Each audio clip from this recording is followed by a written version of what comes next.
Hey, debater4ever. Look, I'm sorry it's been so long since I've got to your questions, but it's been a busy week for me. And I thought I'd do it in this format because the response was just getting too long, and it just seemed a bit spammy to put it in someone's comment section. Um, so I'm also going to link this to another guy, YirmeyahuWeeps. G'day, mate. How's it going? Because he's basically asked me the same questions about morality, so I was hoping to sort of kill two birds with one stone because I'm doing video reply to him. So anyway, let's get to it. Your first question is, one, you bring up the argument that Christianity is a collection of myths, but are you aware of the historical and scientific accuracy of the Bible? The Bible got some things, places and events right. That's fine. But so did the Quran. I mean, are we to believe the more fantastical aspects of the Quran, like, Muhammad flying to heaven on a winged horse, because they got some of the geography right? I think not. You're asking me to do exactly the same thing with the Bible. I mean, am I to believe that sometimes donkeys can talk because there was perhaps a plains of Moab and the Jordan ran through it? No.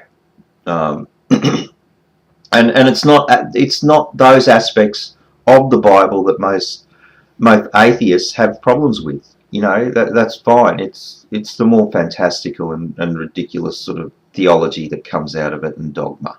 So, and the scientific accuracy of the Bible, once again, they might have fluked a few things, but we are talking about, basically a bunch of people that lived 2,000 years ago, and they had no more insight than anybody else that had lived 2,000 years ago. So, scientific accuracy of the Bible, could you give me a few examples? Because I do not consider the Bible a science book at all, just like I don't consider any religious text a science book. It's a religious text. Two, on the argument of millions of people being killed, I would ask you this. Part A. If God is to claim that he is moral and pure, is he not justified in punishing evil? No. I don't think that's a good enough reason for mass murder. Sorry. Part B. Are you aware of the immorality and evil committed by the kingdoms in which the Israelites destroyed? There's a common technique that governments and propaganda mills use to convince the populace that the horrendous things we're about to do to a population, or the really bad things we're actually doing to a population, are good, is that you demonize the population. Okay, you make sure that we've got a healthy disrespect. We paint them as monsters in our eyes, and then it's much easier then we either hear about or see footage of children dead in the streets, and families crying outside their destroyed house and all that sort of thing.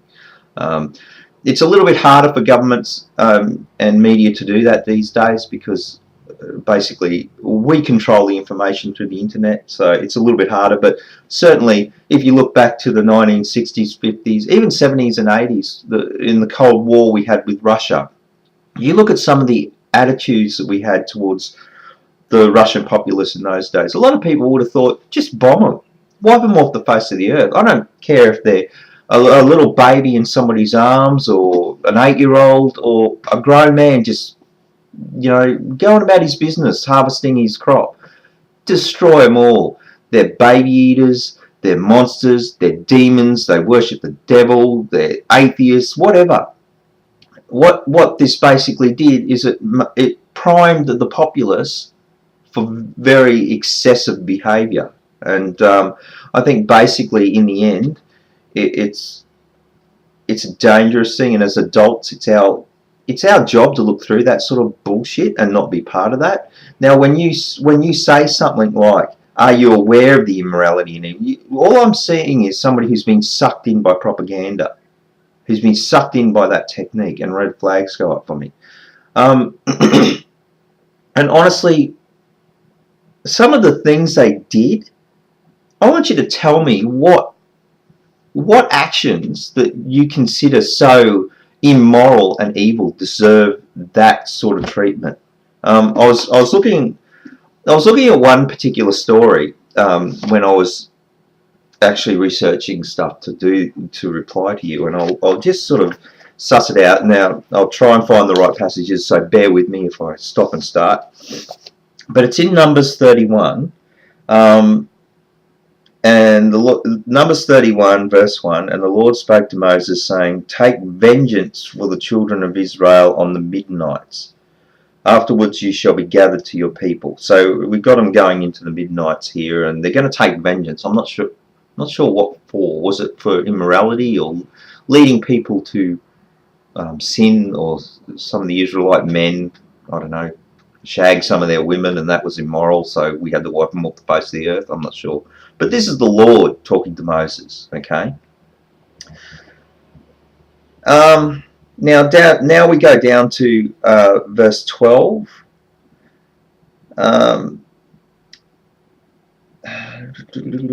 Just bear with me for a tick, and Moses was there. Okay, so then they brought the captives, the booty, and the spoil to Moses, to Eleazar the priest, who I think he was a Midnite, and Moses was married.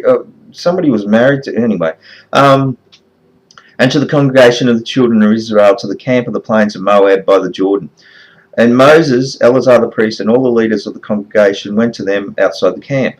But Moses was angry with the officers of the army when the captains of thousands and captains over hundreds who had come from the battle. And Moses said to him, "Have you kept all the women alive? Look, these women caused the children of Israel to pass through counsel Balaam."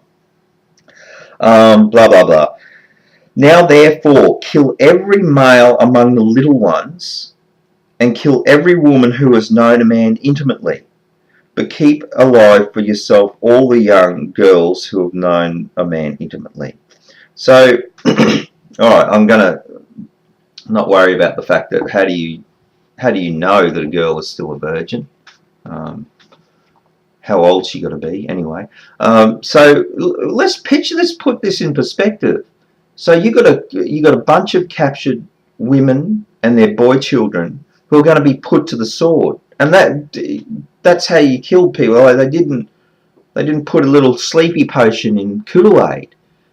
You've got, and some scholars have put these numbers at something like 20,000 captives or something like that. So you've got 8-year-old boys, you've got 3-year-old boys in their mother's arms who are about to be put to the sword en masse. You tell me what immorality and wickedness deserves that. And you tell me why that was the right thing to do, and you tell me why you think that is moral and good, and that you think that the God that you've chosen to worship, that you've decided that is true, your God concept, you tell me why you think those actions make that God concept moral and pure. Okay, question 3. When you say "we decide," this is a dangerous statement. So this means that justice and truth are an illusion because it depends on the perception of the beholder. If you claim to accept this viewpoint, then how can you make a moral argument? If you claim morality is simply based on perception and perspective. I don't think... I'm sorry if I gave the impression that we decide, or as you said, we decide. I don't think that is accurate. Things like morality, immorality, right, wrong, they're just words, they're just labels that we put on sets of actions that are either good for the group or detrimental to the group.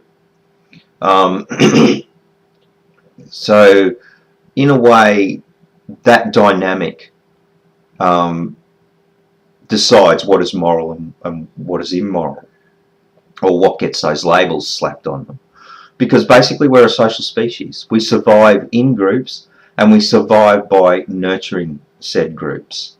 And, anthropologically speaking, we can track that back. And we can look at it in nature now and see how groups survive and all that sort of thing. Because we're not lone hunters. We're not, generally speaking, we need others to help and survive. So I don't think, and I think, I'm sorry if I gave that impression, but it's certainly not what I think we decide. It's not that simple. So I think uh, the rest of your question sort of puts words in my mouth a little bit, because I don't think they're illusions. Um, I I can make a moral argument because of the reasons I give. I can give a basis for morality. I can give an explanation of morality. Um, but I suppose if I had to ask, if I had to answer is morality simply based on perception or perspective, I would have to sort of put out there, and you know, you can flesh this out if you want, but the phrase "one man's freedom fighter is another man's terrorist." To you and I, you know, strapping a bomb to yourself and throwing yourself into a platoon of soldiers can be seen as not the right thing to do, but it depends on the context. Are you from the side of the person strapping the bomb to them, or are you the side of the soldiers? Or, you know, people who blow up buses in London, incredibly, you know, disgusting thing to do from our perspective, but I'm sure from another perspective some people thought it was the right thing to do and had parties celebrating it. So does that really comment on the ultimate sort of morality of the situation? No, I think it just comments on the fact that we perceive things from our perspective, and it's as simple as that. That's what we do. There's no getting away from it. And I'd just like to comment too, you say, the first part of your question, when you say we decide, this is a very dangerous statement. No, what is a dangerous statement is a statement like, this is what the Lord has decreed, or this is what the Lord wants, because we can look back in history and we can see what has come out of those sort of statements. And even go back to my story about the Midnights.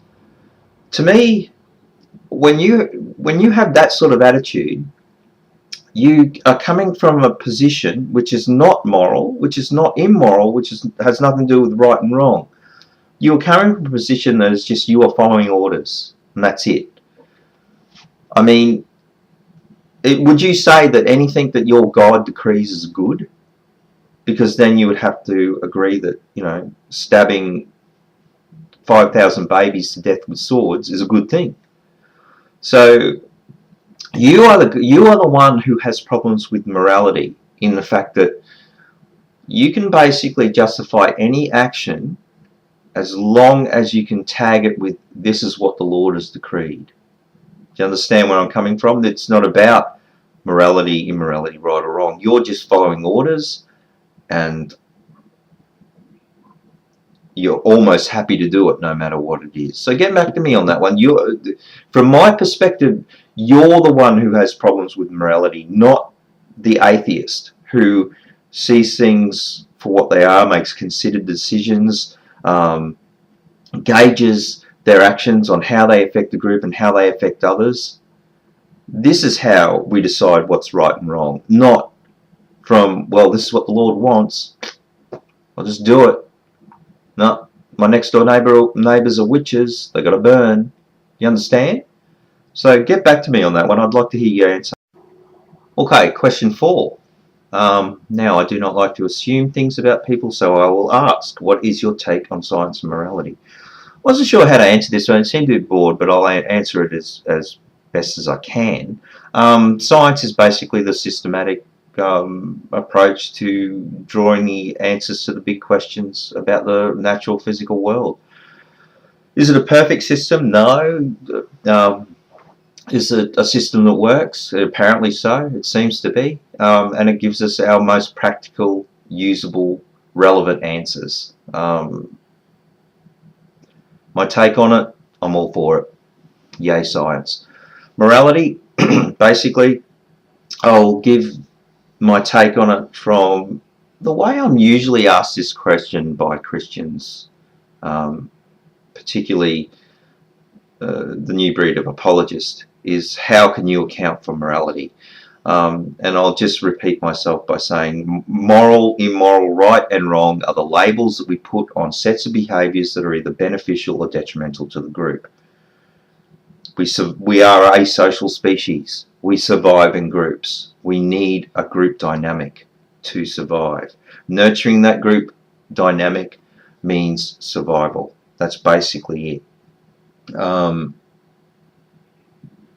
That is my answer to that question. That is my answer to the question, how can you account for morals? It's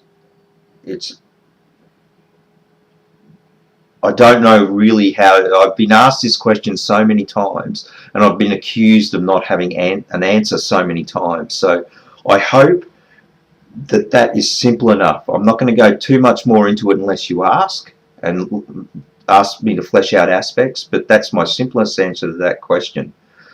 And while I've answered it, why don't you give me, what is your basis for morals? What is no how do you account for morality? That's my question. How do you account for morality? So just as we're going along, if you would answer that question, that'd be good, because I must admit I've never really got an answer to that question. It's usually avoided,